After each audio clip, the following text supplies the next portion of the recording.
திருச்சி தொகுதியில தேர்தலுக்கு பிறகு வெல்லப்போவது யாரு? வெளியான கருத்து கணிப்பு முடிவுகள். மிக முக்கியமான ஒரு தகவல் ஒன்றை பார்க்க போகிறோம் நண்பர்களே. மிக முக்கியமான ஒரு தகவல்.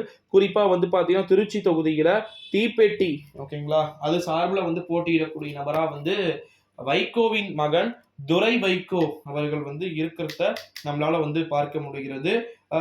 திமுகவுடைய அங்க இருக்கக்கூடிய மிக முக்கியமான ஒரு பார்ட்டியா KN நேரு அவர்கள் பாத்தீங்கன்னா இருந்தாரு ஓகேங்களா. ஸோ KN நேரு அவர்களுடைய மகன் பாத்தீங்கன்னா என்ன பண்றாரு, நான் எனக்கு இந்த தொகுதி செட் ஆகாதுப்பா, இங்க பாத்தீங்கன்னா கூட்டணி கட்சியுடைய வேட்பாளர்கள் போட்டியிடுறாங்க, ஸோ அதனால இங்க நான் போட்டியிட்டா அது சரியா இருக்காது, நான் பாத்தீங்கன்னா பக்கத்து தொகுதியில நான் போட்டியிடுறேனே அப்படின்னு சொல்லிட்டு அது ஒரு புறம் சொல்லி இருக்கக்கூடிய ஒரு சூழ்நிலையிலே திருச்சி தொகுதியில தேர்தலுக்கு பிறகு நிறைய விதமான கருத்து கணிப்பு முடிவுகள் வெளியாகி இருக்கிறது.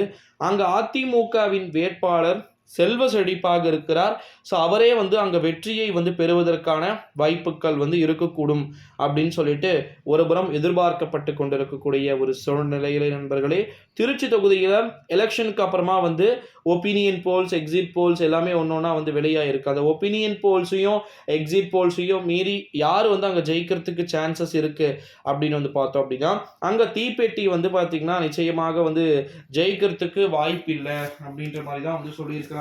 ஸோ தீப்பெட்டி சின்னம் அங்க தோல்வியை தழுவுவதற்கு வாய்ப்புகள் இருக்கலாம் அப்படின்னு சொல்லிட்டு எதிர்பார்க்கப்பட்டு கொண்டிருக்கக்கூடிய ஒரு சூழ்நிலையிலே மிகப்பெரிய ஒரு திருப்பங்கள் என்பது ஏற்படக்கூடும் அப்படின்னு எதிர்பார்க்கப்படுகிறது.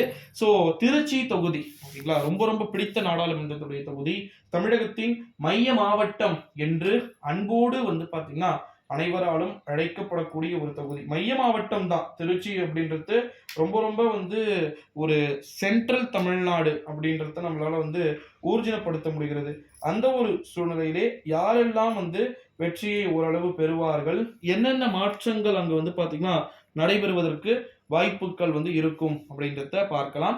குறிப்பா வைகோ அவர்களுடைய மகன் அங்க ஏற்கனவே பாத்தீங்கன்னா அழுது புலம்பிதான் கேண்டிடேட்டா நிறுத்தப்பட்டு இருந்தாரு, நிறுத்தப்பட்டவும் இருக்கிறாரு. ஸோ அதனால அங்க கண்டினியூஸா வெயிட் பண்ணி தான் பார்க்கணும். யார் ஜெயிச்சாலும் திமுகவிற்கு ஹாப்பி தான் அந்த தொகுதியை பொறுத்த வரைக்கும். ஏன்னா கொஞ்சம் வெளியேற்றிட்டாங்க நம்முடைய திமுகவை.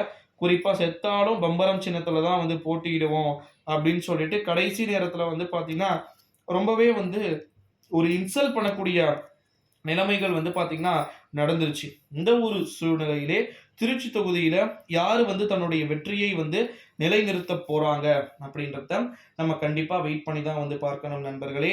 மறக்காம நம்முடைய அரசியல் பார்வை அப்படின்ற சேனலோட தொடர்ந்து இணைந்திருங்க. அடுத்தடுத்த காணொளிகள், அடுத்தடுத்த வீடியோக்களை